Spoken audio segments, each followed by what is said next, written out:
Bismillahirrahmanirrahim. This is video on the radiology of the ankylosing spondylitis, which is seronegative arthritis characterized by the positivity of HLA-B27.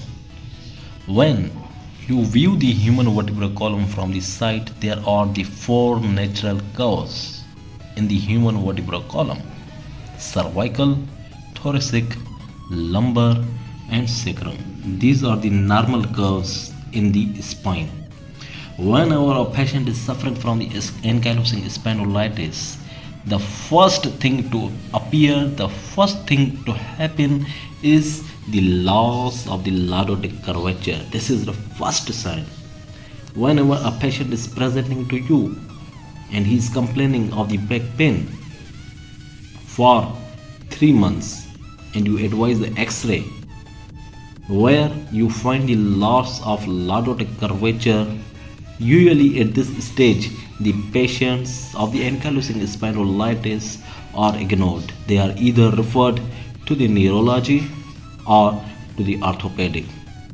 Now here is the thing, these patients should be referred to the rheumatologist for the proper management of ankylosing spondylitis. This is the first thing to happen in case of the ankylosing spondylitis, but unfortunately the patients here are ignored.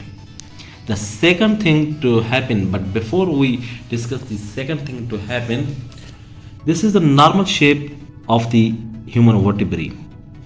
The concavities superiorly, inferiorly, and from the sides. After the first thing, that is the loss of lordotic curvature, the second thing is the shape of the human vertebrae is altered.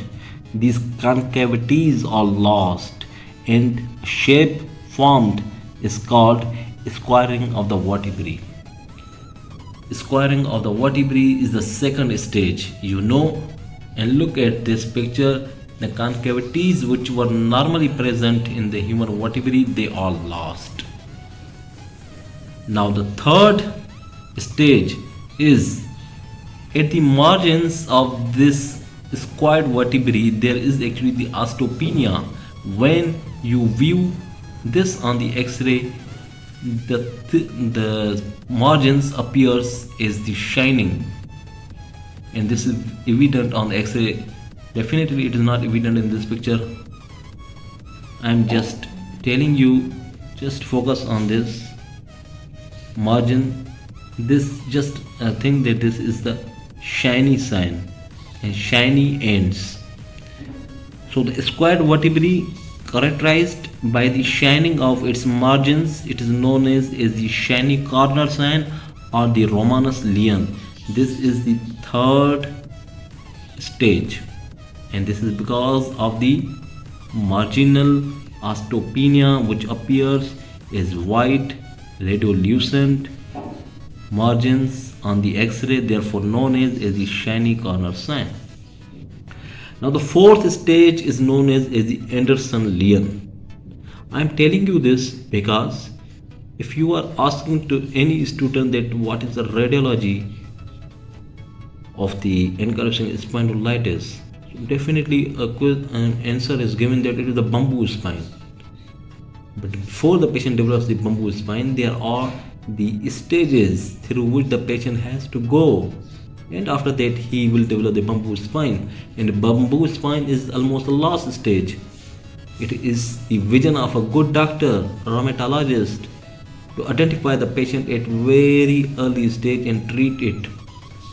So the fourth stage is characterized by the localized discovertebral lesion. This is the localized discovertebral lesion, and in the Andersson lesion there is the involvement of the disc.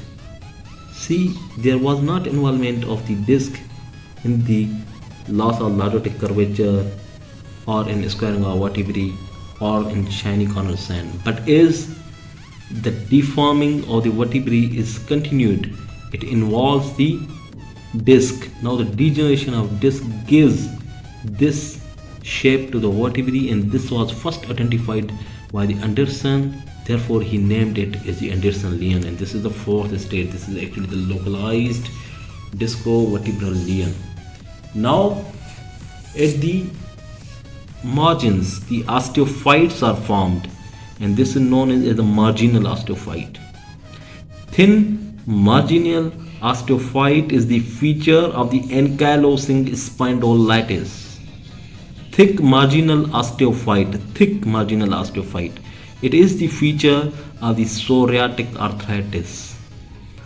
Non-marginal osteophytes, that means osteophytes are formed but they are not formed on the margins.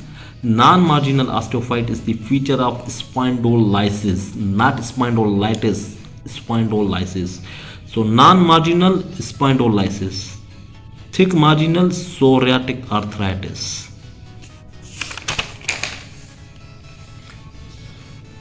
The sixth stage is the bamboo spine. These marginal osteophytes fuse with each other and almost vertebrae are fused with each other. At this stage, the patient has almost lost the mobility of his spine, and this is known as a bamboo spine. It is called as a bamboo spine because it resembles to the bamboo stick. The seventh stage is that ligamentum flavium is present. We know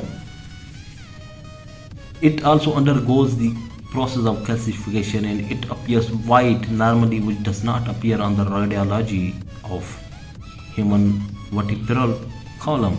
But in the advanced stage, even there is the calcification of ligamentum flavium. This the line that I have formed in the mid of this bamboo spine.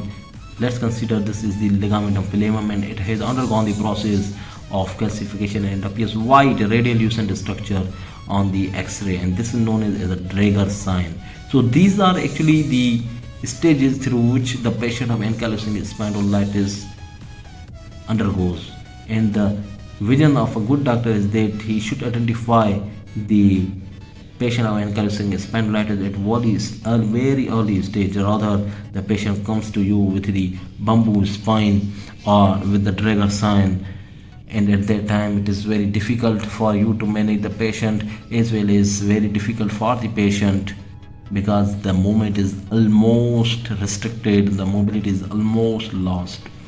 So the aim of forming this video is that you must not ignore the patient if he is presenting to you with the x-ray suggesting of the